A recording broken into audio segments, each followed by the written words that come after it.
Israeli Prime Minister Benjamin Netanyahu will meet with President Trump at the White House tomorrow. It is his third visit since Trump returned to office.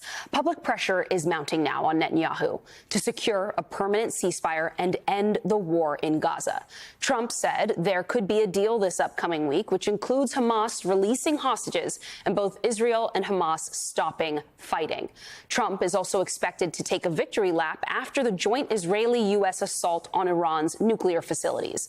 Joining us now, Michael Weiss, the editor of The Insider. Michael, great to see you. When it comes to a possible ceasefire between Israel and Hamas, we have been here before and thought something was coming for us before. Is anything going to be different this time around in your view? I really don't know. I mean, but Netanyahu does arrive in the United States owing Donald Trump quite a lot. In April, when he last came to the Oval Office, there was a great deal of daylight between the American president and the Israeli prime minister. That was around the time the U.S. announced that it was engaging in direct talks with Iran without informing the Israeli government or its national security establishment that it was doing so. Fast forward a few months. Israel goes to war with Iran, knocking out its air defense systems, completely eviscerating its command structure, killing innumerable IRGC officials, not just to degrade, if not destroy, Iran's nuclear program, but basically to convince the United States that its own participation in such an endeavor would be a lot easier than the conventional wisdom held. And Netanyahu and the Israelis were quite successful in that regard because they got Donald Trump to drop bunker-busting bombs on Fordo and attack other nuclear targets. So in Trump's mind, I can only imagine Bibi owes him. And that means that there's going to be a great deal of pressure on the Israelis to do a deal. And, the intermediary factor here, as always, is Qatar.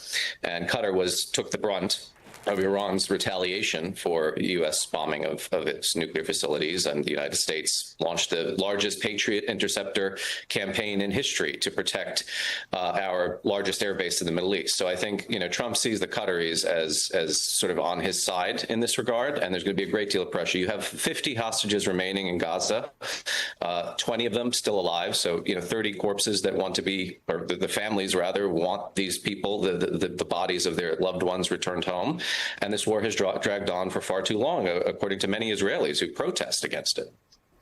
Michael, certainly after Trump bombed Iran and Netanyahu is enjoying a post-victory glow, at least on that concession from Trump, he has been grappling with at home he's politically imperiled, and he's not up for re-election until next year in October, and but political turmoil really is following him at home. How much is this visit about taking a victory lap versus shoring up his political standing with the Israeli public versus actually getting a ceasefire?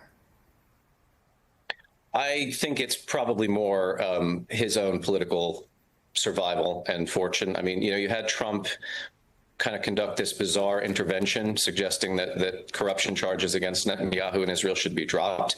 No American president has ever intervened in Israel's legal system, which is considered to be quite sacrosanct to many Israelis across the ideological spectrum. So I think Netanyahu is coming, hoping to sort of kind of link up arms with Donald Trump, his ally, his co-champion in degrading Iran's nuclear program, but he's not necessarily going to meet with the kind of reception that he would like. Trump has made it very clear. You remember that line on the tarmac. I can't repeat it on national television, en route to the NATO summit, where Trump was critical of Iran and Israel, but reserved most of his ire for the Israelis, for seeking to retaliate against an Iranian missile salvo, which violated the ceasefire that was in place.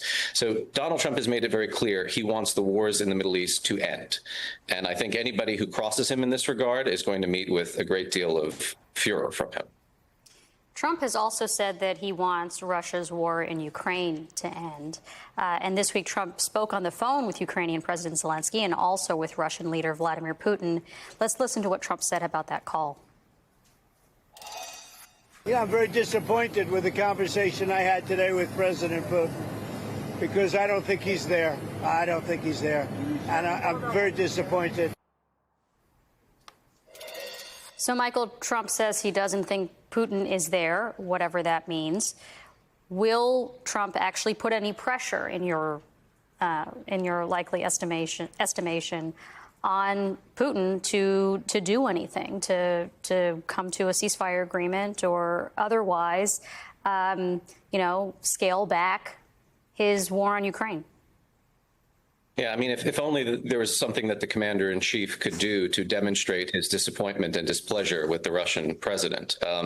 It was not so long ago that it was 2 weeks that the Russians had to come to the table and agree to an unconditional ceasefire for 30 days, something the Ukrainians rushed to agree to. No sanctions have been imposed.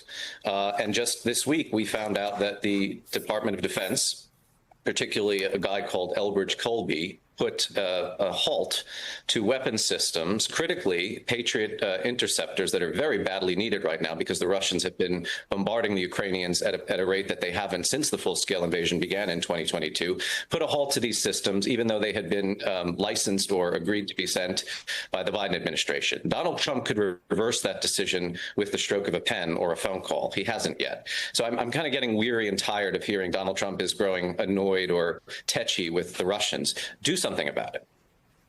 It does seem like the president has some agency here. Michael Weiss, thank you so much for your time this evening. Really appreciate your thoughts.